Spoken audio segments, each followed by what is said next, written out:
WA's resource sector hits record sales. Revealed, the healthcare stock on a 5-day surge. And who will inherit Barry Humphries' fortune? Trading Up, a collaboration by the West Australian and Grappa.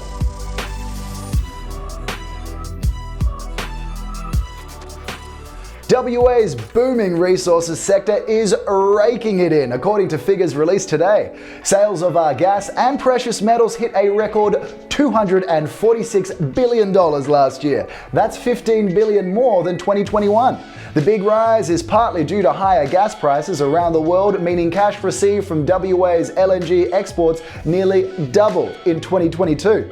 And revenues from lithium exploded to $16.3 billion, 6 times higher than the previous year. A ka-ching!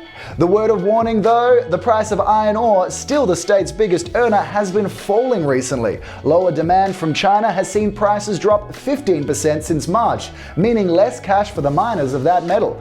Good job we've got tons of gas and lithium then.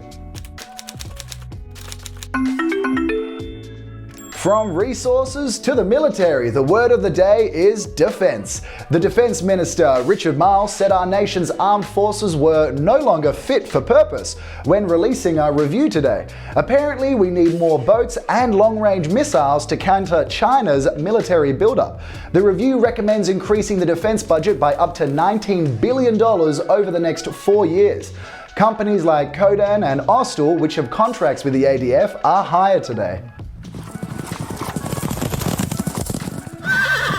Moving on to the market today, and Grappa's dark horse of the day is WestGold Resources. The junior gold miners' shares have climbed 21% in the last 30 days.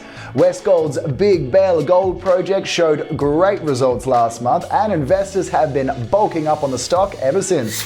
Still to come, the Dame Edna inheritance shock and the health stock on a winning run. Stick around.